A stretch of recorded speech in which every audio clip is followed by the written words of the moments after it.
All right. Yay. Hello, hello, hello, everyone. Welcome to Woven today. It is Easter. That's a talking point. Yeah, that's what John and I are going to talk about today is the resurrection. So it'll be fun. I'm looking forward to the conversation. I apologize. You guys are getting me a little bit more tired. Daniel, John, and I did a lot this morning, so we're pretty wore out, but we're here and ready to go. One big wave announcement is next week. There's this little thing changing for Woven called its start time. Starting next week, Woven will start at 2 p.m. Also, next week's services will be in Pride Hall over here for just more of a celebration time to end the semester for the university students. But the 2 p.m. start time will be permanent, so whenever everyone returns, we'll be starting at 2. So we're looking forward to seeing everyone at 2 p.m. Keep an eye on the socials with all of the fun updates that are coming in the near future. And we just want to say a very special welcome to all of you in person and online. That's 2 weeks in a row. I've remembered. I'm really proud of myself for that. Regardless of your race, your gender, your socioeconomic status, your queer identity, regardless of your views on God, the Bible, all of it, you belong here regardless of where you are in life. We're just glad you're here today. All right, Daniel is going to lead us in some exercises, and I will happily pass this mic to Daniel. Hello. My name's Daniel. I'm gonna try. Oh, thank you. I'm gonna try to lead you all in this exercise. If you've been here before, months ago, you might have been a part of this endeavor. This endeavor being poetry, and more specific, paper poetry. So what we're gonna do briefly is I'm gonna pass around these baskets, not buckets. They are, in fact, baskets. They've got some pens in them and some little paper squares. What are these called? Papers? Thank you. So what you're going to do is you're going to come up with a couple of words to put one word per paper. Word examples, previous examples, words like listening, yours, bear witness. Technically, that's 2 words. I wrote that. I break the rules because I make them. Artists, stuff like that. The theme for these words that we're going to write and for the poem that we'll later make is resurrection, since that is what we're going to be talking about. So any feelings you have about the resurrection, any associations with it, any experiences that bring out certain words that maybe stuck with you, or maybe you long for or are looking forward to. Yes, Michelle. Nope. There is no other prerequisite. There's no qualification for what kinds of words. They just need to be words. They can be positive, they can be negative, they can be neutral, they can be chaotic, they can be flavorful. I don't know. Whatever the word. I don't know. Just don't eat the papers. Actually, now that I say that, this is not an edible thing. So the inspiration, or what we're gonna be doing with these little poems that we will write, is they will be included with this canvas. If you were here last week and you were one of the 6 brave souls that volunteered to or participated in painting this, then you probably recognize this piece. This is one of the 6 canvases, and the title of this one is Resurrection. So the poems that we will make today are going to be here on this canvas, perhaps. We'll see. Okay, does that make sense? Any more questions? Okay, perfect. Then we'll take just a couple of minutes, maybe 1 or 2 minutes, to write down the words, and then I'm going to go around and pass this basket, and then we'll pass it around, pick some words, and then go from there. Sound good? Perfect.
All right, so I'm now gonna go around and collect the written words and pens and leftover. I see ya. I see ya. And leftover papers. Then, l- in the meantime, while I'm collecting all of the words, find some people around you, a group of 4 plus, however big, however small you would like your group to be. Go for it. Um, I will say let's do at least 3 groups. I feel like that's reasonable. If we can do 4, great. And then what we're gonna do is I'm gonna pass around the give go for it. Yep.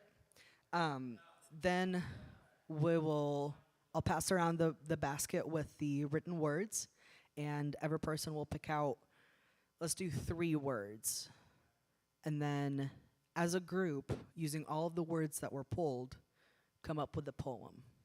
You don't have to, it doesn't have to make sense, it doesn't have to rhyme, it doesn't have to be perfect, but make it fun. Have fun with it. Get funky. And you don't have to use all of the words, but you can't add more. Like what you have is what you have. Does that make sense? Okay, cool. Yeah, like little filler words, like is a the that I will allow, but big words let's not. Okay, capiche? Cool.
All right.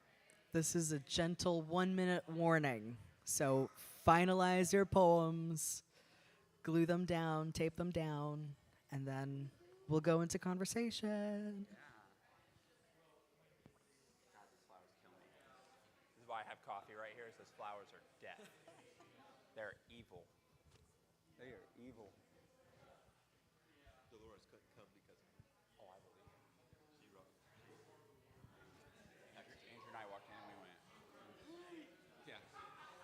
I just wanted to let you know too, giving them a minute warning. I'm still keeping an eye out for when they post that conference.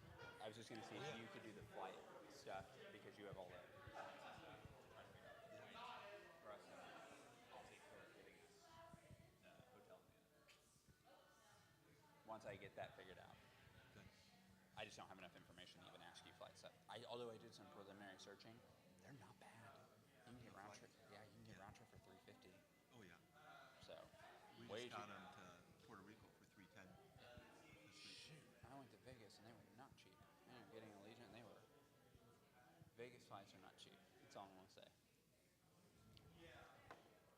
All right. It is time. Thank you all so much for putting together poems and creating conversation in a unique way. So today's Easter. Easter. So, so let's just start in a funny way by kind of show of hands. Oh, this will be great. Yeah, this What will a be great fun. way to start. Yeah. How many of All you right. are big Easter fans? Like Easter Sunday is a Sunday that gets you very excited. All right, so we got a solid 40, were all old 40%. Yeah, yeah. No, there are a couple younger. Were there? Yeah, just a couple. But hey, it was like 40%. Since we kind of know, I'm not going to put pressure on people who want to abstain. So now let's ask a harder question, and then I'll ask the same question to you. Do you all think of the resurrection as a literal event?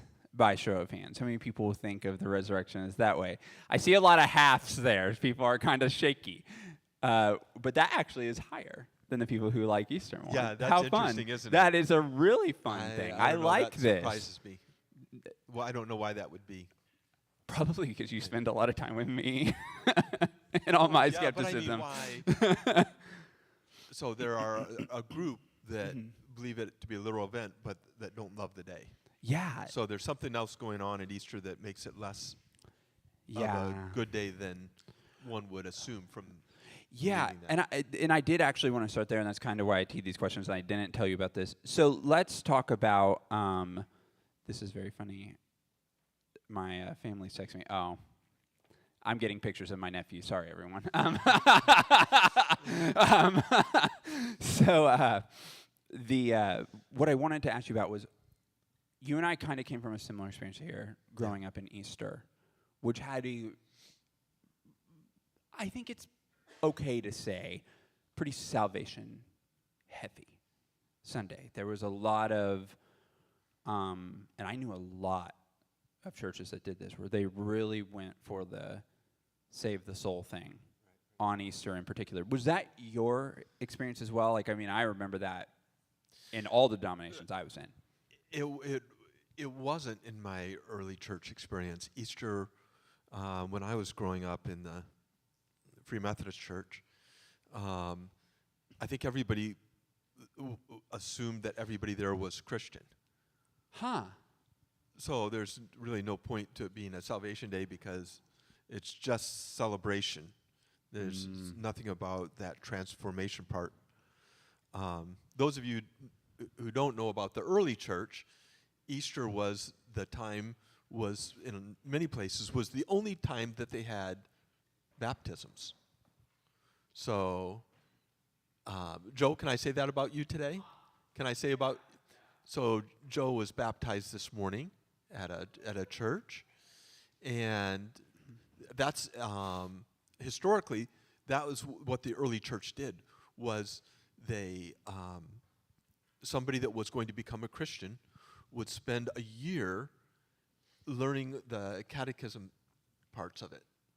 And then on Easter, they were baptized and became a part. And then they could go to the whole service. before then it was like, so we were talking about cults. Before then it was Yeah, John and I were up here privately talking about cults. Sorry, it was, everyone. it was a secret thing, and so you couldn't go into the service unless you were baptized. You know what? I faintly remember some of that. This is in when the church was being persecuted, so this was in the first 300 years. Yeah, I remember hearing about some of that. Well, and then they, growing up, they did smaller scale versions of that, right? Like, Yeah. they So, just- sorry to your question. Yeah. So, in the Free Methodist Church and all of those churches that were evangelical, but not hyper evangelical, everyone was assumed to be Christian, so it was just celebration. When I was at a hyper evangelical church, it was that was the big salvation day. Huh. And so we had like places to be baptized up on stage, like Oh my the gosh. little swimming pools, Oh, I remember. And so when there would be a huge altar call, and everybody that would say the prayer and Yep. become a Christian could come up and get baptized right then. Oh, I remember. I And remember so they this had vividly. the extra clothes, in the back room where they could put on other clothes because a lot of them were not dressed for baptism. That's right. And that can be awkward, if any of you know what I mean. And so they would get other clothes and then come out, get baptized, and then How fun. shake back. And so, so it was really, that was huge for the hyper evangelical church. Oh, for sure. It's so funny I say how fun because it sounds cringeworthy to me. But Well, didn't Sarah say that was... yeah, so shout out to Sarah McAfee, who she said that she attended, I want to quote her exactly. It's in my phone. This is too good to not share. She's in Nashville today. Oh, yeah. Oh, she's in Nashville. I thought she was in Illinois. She said, "I am at the Mall of God." So everyone knows what that means, too. We miss Sarah dearly today. Oh, man. But she sent a picture, and it really reminded me of that hyper Yeah, evangelical it is. time. And there's no question, though, that Easter was a big day growing up for the in crowd or for the new people to be invited in. And what you and I are going to discuss today, controversially a little bit, regardless of whether it was a literal event or not, is that actually what it's about? Because in my view, it's an invitation for us to grow and to transform our thinking to be more whole, which actually means that when Jesus himself was speaking to his culture, it was an invitation for the culture to grow and evolve even post him, and that's the gift of the Holy Spirit. So one of the things you and I talk about a lot that we find a little problematic with Jesus is he dehumanized. He did. And we're not really pro that in today's culture at all. There's so much we could say on that, and I'm avoiding all of it right now. So just a couple things on it. Yeah. One is we talk about baptism as a symbol of going into the water in death and being raised out of the water in life. So resurrection. So in one way, Jesus was already resurrected at his baptism. Right. And we talk about it in the humanizing way. We would talk about it in an evangelical way. We would say when you become a Christian, you actually is a kind of resurrection. Right. And so I'm interested in it because I'm not interested in the binary thinking Right. of death to life, but I am interested in the idea of death to life from a more nuanced way of we as people, we think that Jesus can infuse us with life. Right. Right. And that I can really get on board with, and which is a kind of death to life, which is a kind of resurrection. Yeah, and I also think of it in terms of kind of like a mythical truth. and that comes from Marcus Borg. It's not an original idea. So this idea that God's presence in the ongoing life and the significance of what Jesus did while he was alive continues even post his death and his resurrection, regardless of whether it was literal or not. And I think that's an opportunity for us to start thinking differently, and it also gives us permission to not hold on to the cultural things of the Bible that don't fit perfectly today, which I think is the hardest part for me on Easter. Yeah, because the traditional understanding of resurrection being this binary event is you are resurrected and everything then is good. Everything then is right. And we understand that I would think of the resurrection, I don't know if this is true, but I would understand the resurrection in terms of that's the beginning of life. Mm-hmm. Like that we get to start moving from there towards God. Yeah, I like Richard Rohr's picture of this a lot because it helps me, right? So part of my dying, if we're going to stick with that symbolism, was dying to the idea that I needed to be celibate. And instead rising to the idea that I need to be queer. Yes, that's right. And so it's actually the cool part about this. There's a lot of negative connotations that we'll get into in a second, but the cool part about this is it's actually an invitation for me to let go of this false sense of Logan. Like, think about it, and this is the tricky part, and I'm going to have to work on this probably for the rest of my life. Yay, 25 years of church fucking me up. But the challenge is I wore a mask, right? Right. I presented this self and this Logan that was I didn't know who I was, and that's weird to talk about, to not really start understanding who I was as a human until I'm 26 years old. So that's a bizarre thing. Mm-hmm. You know, I mean, even what I watch on television and everything changed. My whole life just switched when I took all of that pressure off. You know, a lot of people don't know this, but I was that Christian who didn't listen to secular music for 3 years. And don't do that. That's really bad for your psyche. Just don't do it. You were the poster child for yeah, I was. Hyper-evangelicalism. God, I fucking hate myself for that. But anyways, that's my therapy. Well, if this is true, I mean, when you started to actually become who you are, right, that's resurrection. That's right. And that's the picture. The con of it is, and I think this plays into the rise of atheism post the Enlightenment, is all of a sudden science and technology and all these innovations start moving forward, and faith leaders didn't really ever reckon with that. They just clung on to specifically the miracle piece, right? Like they're like, no, we can't deny this. Like the slippery slope idea you present, right? Whenever you start understanding and growing and seeing the way life and things change, they wanted to hold on to their tradition so hard, they literally cut out those elements, and that's what led a lot of people out of faith journeys altogether. What's interesting about it is I've listened to a couple different podcasts from the Panoply Network. They have a bunch of different names, but I've listened to a couple of them. One of them's called The Real Question, and one of them was actually, should I quit atheism? But that really wasn't their question, and that's kind of the interesting part about this podcast is they have a question, and then when they get in it, they find out they have a totally different question. And the real question was, should I go back to church?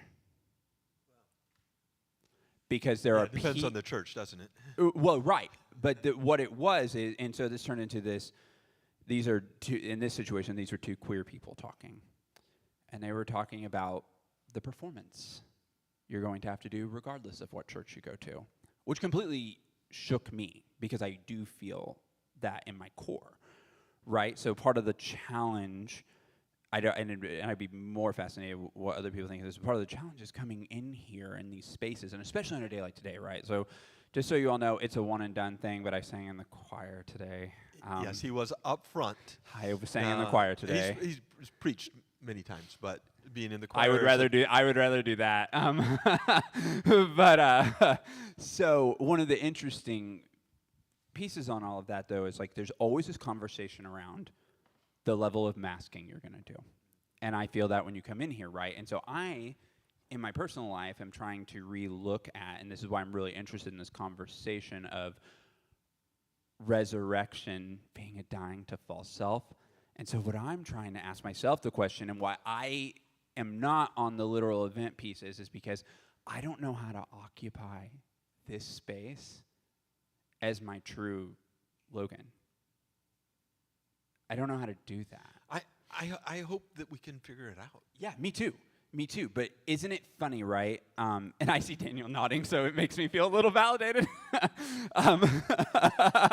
Thank you. Because it is tricky coming in a space like this, right? Where I want to let go of that person who thought he had to be this all of it while secretly hooking up with people. So there's that. Yeah, there is that. And instead, I want to feel the permission and the transformation and the growth to feel like I can be my full self. And it's funny, right? I just don't always feel that way. Well, so a couple of things. One is you had this shirt on at church this morning. I did. It says queer was always here. But it was covered up. Oh, yeah, I had to wear the choir robe. So there's that, right? Yeah. There's the covering, and how we dress in church. Yep, that's right. Is a covering of, are we fitting in, or are we trying to be whatever we really are? And I hope that people can come here and dress however they feel like it. But another part of it is language. Oh, yeah. Are you free to cuss in a way that you would when you're not in church? Church. Fuck no. So, as I've said, my third fuck today, now 4. But here, yeah, here I can. Right, you can be who you are. Yeah, who you really are. Mostly, right? Because there is that job connotation too, right? Right? There is the director word that looms over my mind. Yeah. And that's a societal more than a resurrection concept, because society has expectations on you, right? Yep. So in my day job, this is this funny thing. You sit with a group of people and they all kind of look around and you just wait for the first person to say a curse word, and then you all start saying them. But you wait until the first person does it, and you never want to be the one who goes first, unless you're my friend Carrie Palzin. She don't care. But but most of us don't want to go first. But I think that also though fits in, right? It's like when it comes to the resurrection idea, and the reason why, regardless of whether it's real or not, there's a real beauty in the fact that Jesus is the symbol for the person who went first. Wow, yeah. And I do think that that's important to this conversation of transformation and growth. And to this, salient to the very thing we were just talking about, Kristen, to throw her under the bus, pointed out to me this week that, they gambled for Jesus' clothes. Yeah. And then when he was raised from the dead, the things they'd wrapped him in were folded. Mm-hmm. Oh, it was Michelle. Yeah, okay, yeah. Okay, it was Michelle. Oh, yes, we had that convo at lunch. Yeah. So what was Jesus wearing after the resurrection? So just pointing out, that's a real question that I had never gone down,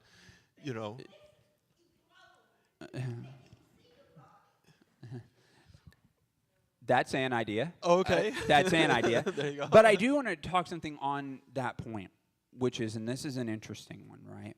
Because we, as a people who actually value growth and transformation, genuine transformation for people's well-beings, one of the things that's tricky is this.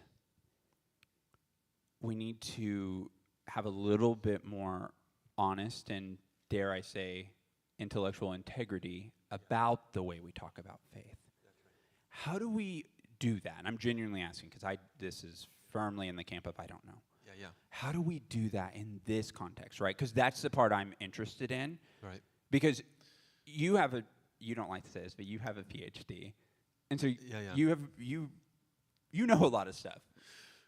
Yeah, so that's a great question, and of course I don't know the answer either.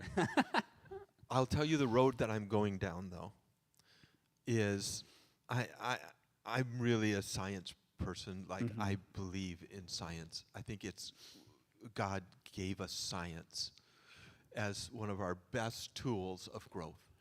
And it connects us to creation at a different level than we Absolutely. thought possible, That's right. which is interesting. One of the things that Solomon did right was he was like one of the first people that studied plants, you know. Yeah, you're right. He was thinking in some of those scientific ways. So here's the thing. Can we totally affirm science on one hand? Yeah.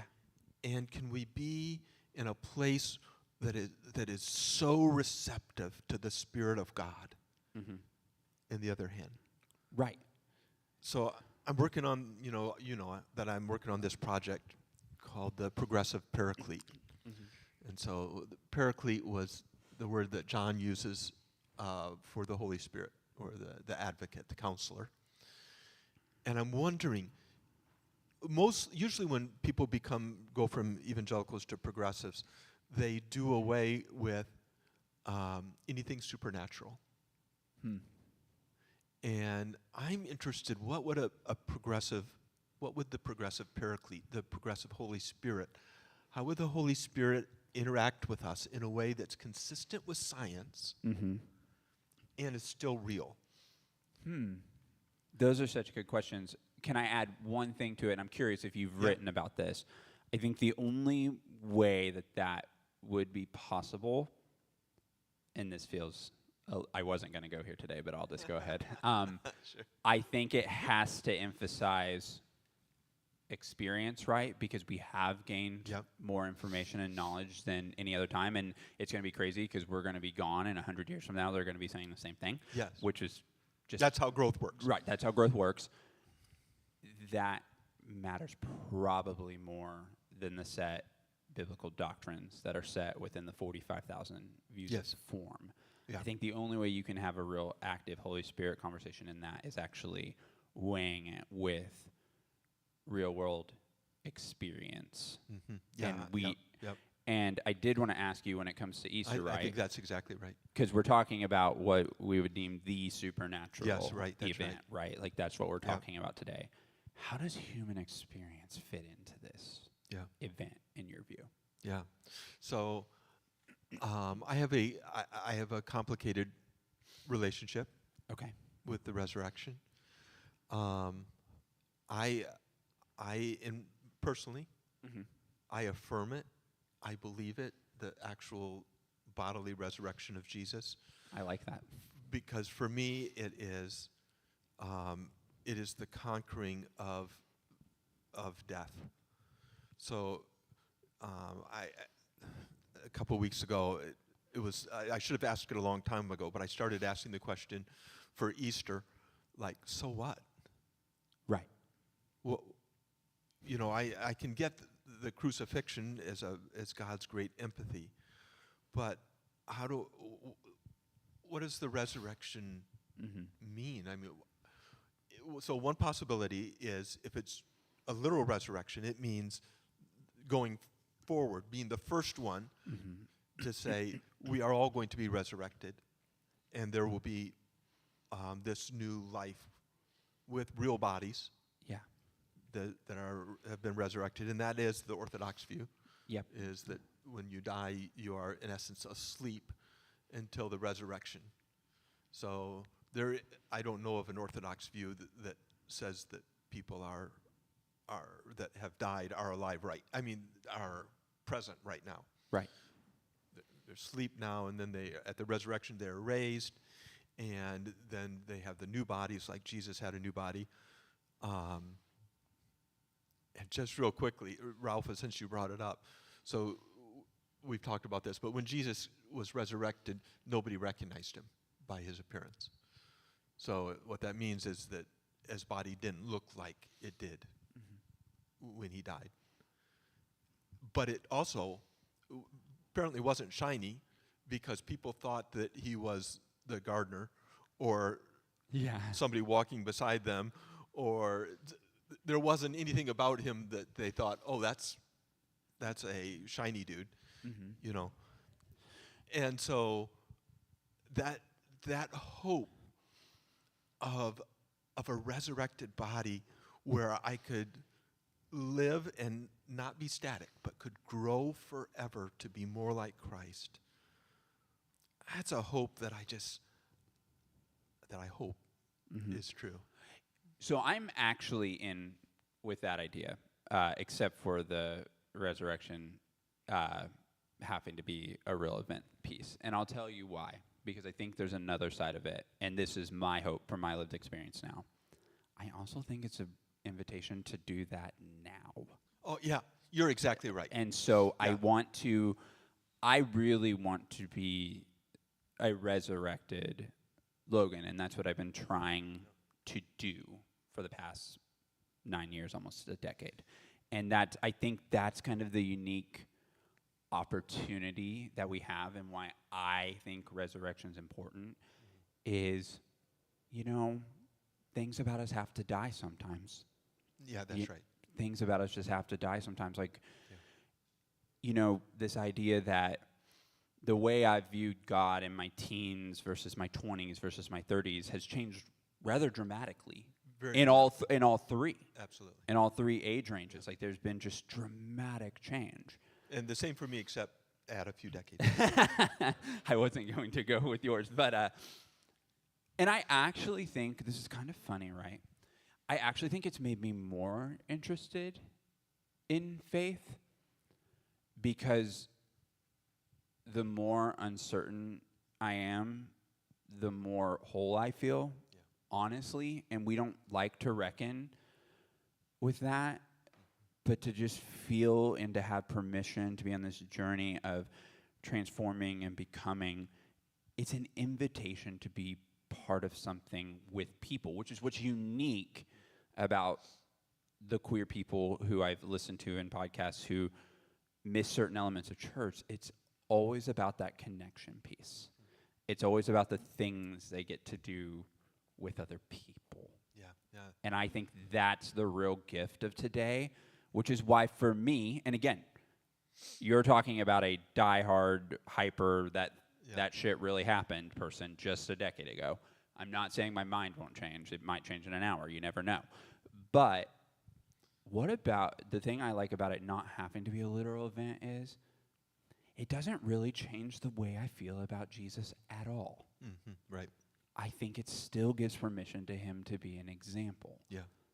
And to know that there are other people out there who have gone on those same journeys, like, it gives me permission to incorporate parts of faith into my life again in ways that I didn't think was possible. Of like, oh, I can let go of this thing. I don't have to try to justify it within my current worldview. And it can still mean something really deeply to me. It's so beautiful. And so one biblical part that actually makes that, I think, more valid is that whenever it talks about the resurrection, it talks about that God raised Jesus from the dead. Mm-hmm. So we always talk, we think about it as Jesus raised himself from the dead. Like that there was something within Jesus that did that. And that's not how the New Testament talks about it. That's actually really valid. In the New Testament, it talks about that God raised Jesus from the dead. The point being that the point is God does the work. God does the resurrecting. And so for us, we think that God is always working in us, not just Christians, working in every person to show love and to invite into this journey of growth, of becoming more like them. Yeah, and also it's an invitation to not deny people their lived experience and to force them to conform to another way of thinking. And I think where you and I are probably right in line is the belief-centricness and the literalism-centricness, they've probably got to go. for this to actually Absolutely. be a That's right. space That's for all types of people. Yeah. And I think that that's a beautiful challenge that's going to be in with every faith leader is how do you coexist with people where you're not on the same page with? Of course, you and I do it every day. But I think that's the thing is like you and I are really interested in what we can do today because That's right. information is going to change so much in 20 years. The resurrection is a hope for the future. Yeah. The literal part of it. Yeah. If it is literal, Yeah. that's a hope for the future. The part that we're talking about, the resurrection, is a part for now. Yeah. It's an invitation So for today. It's an invitation for now. Yeah. And so I don't have any trouble with someone who doesn't believe in a literal resurrection. I mean, I've picked that, but I have doubts too. I'm not one of the people that just believes and is certain of something.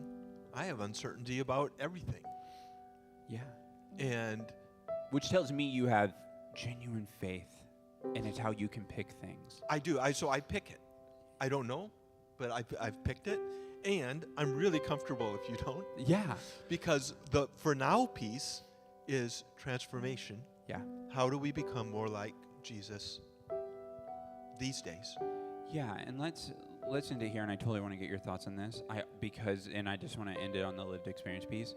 The trajectory of our lives went totally different directions. The trajectory of Daniel's life went a totally different direction than ours. The trajectory of your lives went altogether different than anyone else's. And that this is an invitation regardless of those trajectories. So a lot of the way we go into thinking, Yeah. it has to be based on that. You know? Yeah. Who knows how you'd be thinking if you went whatever a straight version of your trauma could be. But you get my drift. You know, if you went through some straight trauma, well, like in that way, you know, whatever that version could look like, right? Sure. Who knows where you would be in this moment right now and where your invitation of becoming would go. One of the, I think a phrase that I learned at the hyper evangelical church I was at, one of the phrases they said I think was really great. Really? And, yeah, really great. And I'm curious if I it remember. was this. When you accept Jesus, what they would have said, what he does is he makes you more and more who you really are. Huh. I don't remember that. That's And beautiful. I think that is absolutely true. Huh. I think what, you embracing your queerness Yeah. is you becoming yourself. Yeah. And this is a crazy idea, but what if the real Jesus self was the resurrected one? And Interesting the thought. other was the totally himself self. And that at the resurrection, he got to become who he truly was. Wow. And then to grow from there. Wow. What that would mean is that all of us can be in that place of growth towards that we are becoming more and more who we actually are. Yeah. And that's a pretty good message, whether there's a literal resurrection or not. That's a pretty good message That's a really good message. that I'll take. Yeah.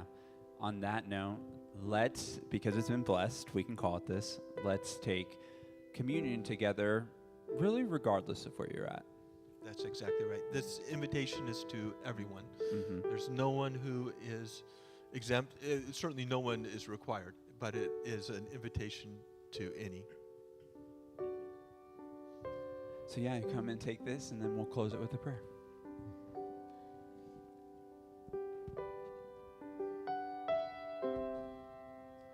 Yep, they're already broken.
finishing getting communion, I did want to draw attention to. This is what you all drew for the word resurrect. So take with that and absorb that and just see the beauty that's in all of that.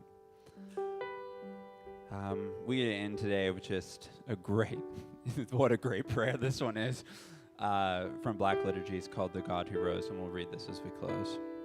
God who rose, resurrect us.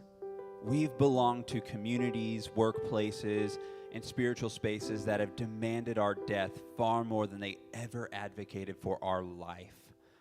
They ask us to die to self, the ambiguity of the command like grabbing a knife by its blade. No longer will we mirror the hands of neglect that the world uses daily. Let joy find us today. Remind us that any spirituality, which is always death, never resurrection, is a farce. What liberation we taste today, may we crave in full as we refuse to wander back to the chains that once held us. May joy find us. Not a joy absent of story or sorrow, but a joy whose allegiance is to memory. A joy that is not quick to forget the agony of Good Friday or dismiss the doubt of Silent Saturday. May we remember and rise to meet hope nonetheless, knowing our liberation is whispering up at us from its empty grave. Amen. And we will see you all next week. Thank you for being here.